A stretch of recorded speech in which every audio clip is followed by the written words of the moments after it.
దేశంలో 75 లక్షలకు పైగా ఉన్న ఈపీఎఫ్ పెన్షనర్లకు కనీస పెన్షన్ సమస్యలు పరిష్కరించడంలో విఫలమైన దృష్ట్యా కేంద్రంలో బీజేపీ దాని అనుబంధ పార్టీలకు రాబోయే పార్లమెంట్ ఎన్నికల్లో ఓటు వేయకుండా తిరస్కరించాలని పెన్షనర్ల సంఘం నాయకులు పిలుపునిచ్చారు. సోమవారం కాకినాడలోని ఈపీఎఫ్ కార్యాలయం సమీపంలో బోట్ క్లబ్ వద్ద all pensioners and retired pension association ఆధ్వర్యంలో పెన్షనర్లు రిలే నిరాహార దీక్షలను ప్రారంభించారు.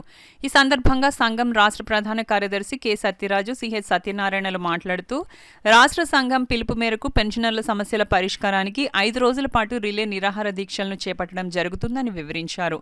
ఈ కార్యక్రమంలో సంఘం నాయకులు Ramanamurthy, Baburao, B Veerabhadrarao, Y Ramadasu, Nookaraju, Murali, Satyaraju, Suryanarayana, D Srinivas, George, Joga Apparao, USN Reddy, Ramakrishna తదితరులు పాల్గొన్నారు. ప్రైవేటు రంగ పరిశ్రమల్లో పనిచేసిన కార్మికులు కనీస పెన్షన్ 9,000 ఇవ్వాలనే డిమాండ్తో దేశవ్యాప్తంగా ఈ నిరసన కార్యక్రమం నడుస్తూ ఉన్నది. 2014లో మోడీ ప్రభుత్వం 3,000 కనీస పెన్షన్ చెల్లిస్తానన్నటువంటి హామీ నేటికి అమలు జరగలేదు.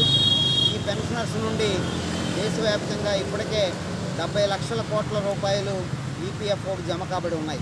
అందులో ప్రతి నెల 16,000 రూపాయలు వడ్డీ వస్తుంది.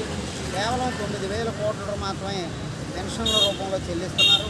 కనీస పెన్షన్ చెల్లించాలనంటే బీజేపీ ప్రభుత్వం చాలా దుర్మార్గంగా వ్యవహరిస్తుంది. పార్లమెంట్లో కూడా వామపక్ష ఎంపీలు ప్రశ్నించినప్పుడు పెంచే అవకాశం లేదు అనేది మొండిగా వాదించినటువంటి పరిస్థితి.